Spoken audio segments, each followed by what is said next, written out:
Colgate एक जमाने में बीफ लसैग्ना बनाता था और एक मिनट ये बच्चों का snack brand Kinder Joy condom कब से बनाने लग गया। अरे ये तो कुछ नहीं, एक टाइम पे तो वॉक्सवैगन सॉसेजेस और पेप्सी कंपनी मोबाइल फोन बनाते थे, लेकिन भाई सबसे हार्ड बोले तो अपने गूगल भाई। आप बोलो गूगल कभी आलू चिप्स बनाएगा? नहीं ना। पर 2021 जापान में उसने अपने पिक्सल 6 स्मार्टफोन और उसमें मेड बाय गूगल के टेंसर प्रोसेसर चिपसेट का प्रमोशन करने के लिए 10,000 आलू चिप्स बनाए और प्रमोशन इतना कामयाब हुआ कि 2022 में पिक्सल 7 प्लस उसके चिपसेट की प्रमोशन के लिए भी यही स्ट्रेटजी यूज हुई। पर ऐसे और कौन से ब्रांड्स हैं जिन्होंने वियर्डेस्ट प्रोडक्ट्स बनाए और उनके प्रोडक्ट्स का क्या हुआ, जानने के लिए चलिए शुरू करते हैं। नंबर 1, खाने का इंतजाम भी है। वॉक्सवैगन हिटलर ने बनाई। यस, वो हिटलर ही था जिसे माता पिता और 3 बच्चे यानी पूरे एक जर्मन परिवार के लिए अफोर्डेबल ट्रांसपोर्टेशन चाहिए था, तो बस वॉक्सवैगन बीटल का जन्म हो गया। वही गाड़ी जिसके पास दुनिया में सबसे ज्यादा लोगों एक ही गाड़ी में ठुस जाने का वर्ल्ड रिकॉर्ड है, क्योंकि इसमें एक साथ 57 लोग ठुस गए थे। इतने तो ट्रक में नहीं आते। पर इस अटपटी लिस्ट ऑफ वियर्ड प्रोडक्ट में 80 साल पुराने वॉक्सवैगन का नाम क्यों है, अब जरा उस पर प्रकाश डालते हैं। पिछले 50 साल से वॉक्सवैगन करी बॉकवुर्स्ट नाम का स्पाइसी सॉसेज बना रहा है, जो इतना वर्ल्ड फेमस है कि उन्हें अपने वेजिटेरियन कस्टमर्स के लिए उन्हें 2010 से इसका एक वीट वर्जन तक बनाना पड़ा। पूरा मूड खराब कर दिया तुम्हारी माँ का।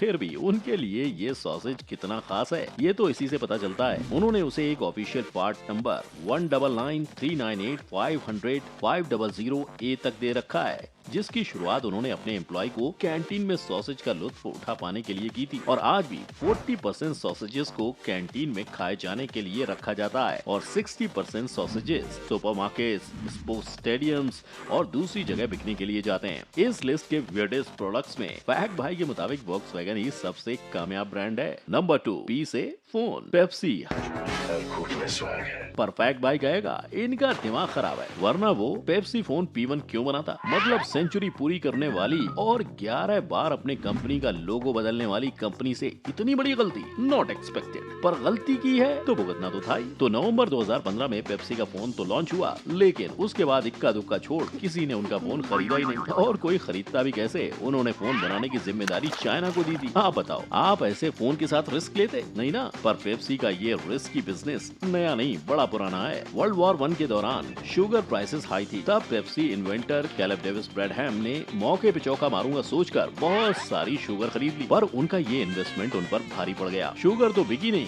और 8 साल जैसे तैसे चलने के बाद पेप्सी बिक गया, जिसे लॉफ्ट कैंडी कंपनी ने खरीद लिया। और पेप्सी फोन P1 की तरह ही अमेज़न ने भी स्मार्टफोन्स की बड्डी वाली इंडस्ट्री में आग लगाने की कोशिश में अपना अमेज़न फायर फोन लॉन्च किया था। पर अमेज़न की भी दाल नहीं गली। और गलती भी कैसे, ये फोन भी बिना जरूरत का था। मतलब देखो, जब 1994 में लोग ऑनलाइन चीज पाने का सपना तक नहीं देख रहे थे, तब जेफ बेजोस ने लोगों को ये सपना दिखाया, उन्हें उसकी जरूरत बताई, और इसीलिए आज दुनिया इतनी आगे पहुंची है कि अब सबको हर चीज एक क्लिक पर चाहिए। पर अमेज़न का फोन तो बाकी फोन जैसा ही था, उसमें कुछ अलग नहीं था। नंबर 3, ब्रश करवाने की निंजा टेक्निक। कोलगेट का डिनर। हाँ, 1980 में कोलगेट का दिमाग चक्कर खा गया था, तभी उसने दूर की सोची और बीफ लसैग्ना बना डाला। पर जिसने भी खाया दोबारा इसे ना खाने की कसम खा ली। का बवासीर बना दिए हो। और 2 साल तक इसकी बिक्री ना होने से कोलगेट ने खुद अपने इस प्रोडक्ट को टाटा बाय बाय कर डाला। इसीलिए क्योंकि वो खुद ही समझ गया कि उसने अपने ब्रांड एक्सटेंशन बोले तो बिजनेस को दूसरे फील्ड में बढ़ाने के लिए गलत फील्ड चुन ली है। लेकिन वर्ल्ड का नंबर 1 कोलगेट किसी से कम नहीं।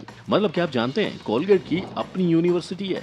जी, फैक्ट भाई इस बात की खाल निकाल कर लाया है। यूएस की बैप्टिस्ट एजुकेशन सोसाइटी उर्फ Hamilton literary and theological institution उर्फ मेडिसन यूनिवर्सिटी, तो यूएस के इस यूनिवर्सिटी की 1890s में फाइनेंशियली मदद की थी, जिस वजह से कोलगेट के सम्मान में उन्होंने खुद का नाम बदलकर कोलगेट यूनिवर्सिटी रख लिया, जो आज तक नहीं बदला। पर वक्त के साथ एक चीज बदली और वो है कोलगेट की पॉपुलैरिटी। आज दुनिया के 50% घरों में कोलगेट ही यूज होता है।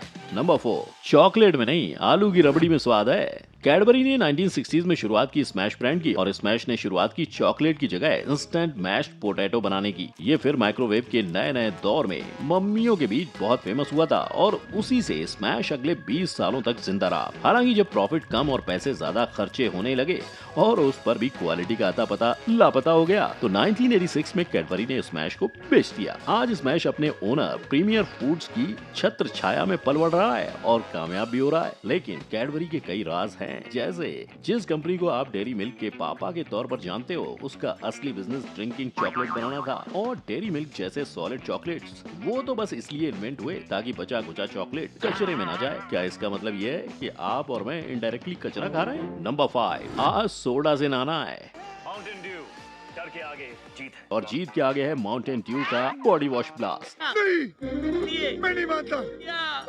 मजाक नहीं, सच्ची। हालांकि ये बात शुरू मजाक से हुई थी जब 2017 में रेडिट यूजर यू वूप डिडो ने फोटोशॉप से ये इमेज बनाकर पोस्ट की, लेकिन फिर इसी से इंस्पायर होकर 2 साल बाद माउंटेन ड्यू ने अपना प्रोडक्ट लाया। अब अफसोस, आप इसे खरीद नहीं पाओगे क्योंकि उन्होंने इसके सिर्फ और सिर्फ 250 पीसेस बनाए थे और उन्हें अपने पहचान वालों में बांटा था। अब अगर ये सुनकर आपकी आंखें भर आईं और आपके पास रोने के लिए कंधा नहीं है तो आज ही कर लाएं माउंटेन ड्यू पिलो, आपकी अकेली रातों का साथी। और साथी से याद आया, जिस माउंटेन ड्यू को आज दुनिया जानती है उसे ओरिजिनली विस्की के साथ मिक्स करके पीने के लिए बनाया गया था, लेकिन उनकी जोड़ी कभी जम नहीं पाई। कुछ वैसे ही जैसे माउंटेन ड्यू और चूहों की जोड़ी कभी नहीं जम सकती। 2008 में रोनाल्ड बॉल नाम के इंसान ने माउंटेन ड्यू पर 61 लाख का केस फाइल किया, ये कहकर कि ड्रिंक में चूहा था और उसे पीकर वो बीमार हो गया। पर पेप्सी ने ये साबित किया कि सिर्फ 30 दिनों तक माउंटेन ड्यू में रहने से एक चूहा जेली जैसा सब्सटेंस में बदल सकता है, और क्योंकि रोनाल्ड ने उनका पैक 74 दिनों बाद खोला था, उसे उसमें चूहा मिल ही नहीं सकता था। नंबर 6, चटपटे होठ।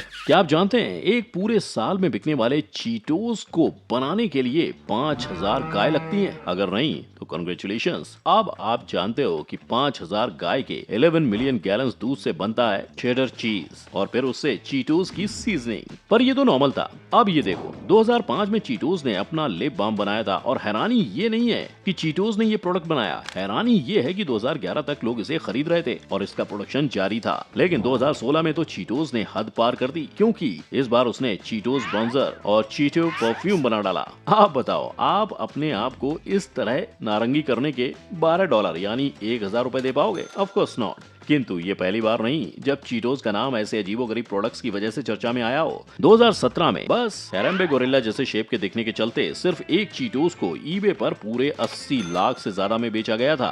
क्या बात करता है यार? नंबर 7, आग लगा देंगे।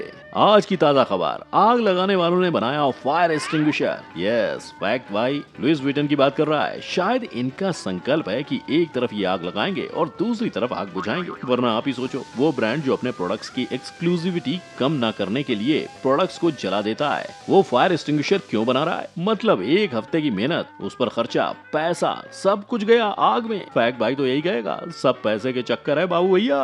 तू चुप रहे बाबा, तू चुप रहे। है? अगर लुइस विटन आज 11.2 बिलियन पाउंड का बिजनेस ना होता, क्या ऐसा करना मुमकिन था? बिल्कुल नहीं। क्यों नहीं? और शायद पैसा सारे ब्रांड्स के सर चढ़ के बोलता है, तभी तो आपकी पॉकेट में आग लगाने वाला फायर एक्सटिंग्विशर एलवी ही नहीं, ये ब्रांड्स भी बनाते हैं। नंबर 8, हर बार हार्ले का डब्बा गोल। हार्ली डेविडसन सुनते ही आपने ब्लैक जैकेट, बल्कि बॉडी के साथ किसी को इमेजिन किया? पर अब सोचो, ये आपके सामने केक लेकर खड़ा हो जाए तो आपकी हंसी छूट जाएगी। पर ये इम्पॉसिबल हार्ले डेविडसन ने Harley Davidson cake decorating kit के साथ पॉसिबल किया था। बेसिकली हार्ले डेविडसन परफ्यूम और हार्ले डेविडसन वाइन कूलर के साथ फेल प्रोडक्ट की लिस्ट में शामिल होने के लिए Harley Davidson cake decorating kit को लॉन्च किया था। उनकी सोच अच्छी थी, वो चाहते थे कि केक के साथ साथ बच्चे ब्रांड से जुड़ी मीठी यादें भी बनाएं, ताकि जब वो बड़े हों तो वो भी हार्ले को ही चूज करें। पर उनका डब्बा तो गुल हो गया। कपड़े और जूते की दुकानें ही कामयाब हुई हैं बस, जिससे उसने 2016 में 2300 करोड़ रुपए बनाए थे। और मुझे बताया, आप अब तक किंडर सरप्राइज के कॉन्डोम वाले फैक्ट के इंतजार में बैठे हैं, तो आपका इंतजार हुआ खत्म। ये वीडियो असल में मीम है, पर जितना ये मीम सच्चा है उतना ही किंडर सरप्राइज का कॉन्डोम बनाना भी, जिसे रशियन आर्टिस्ट इलिया कैलेमिलिन ने बस एक मजाक के तौर पर बनाया था। आई बेट जितनी हैरानी फैक्ट भाई को ये प्रोडक्ट ढूंढने में हुई, उतनी ही आपको सुनकर हुई होगी। अगर हाँ, तो आपको सबसे ज्यादा हैरान करने वाले प्रोडक्ट के नाम, और अगर ये प्रोडक्ट आज भी मिले तो आप क्या खरीदेंगे? इसका जवाब मुझे नीचे कमेंट सेक्शन में दो। वीडियो को लाइक, शेयर और मेरे चैनल को सब्सक्राइब करें। हम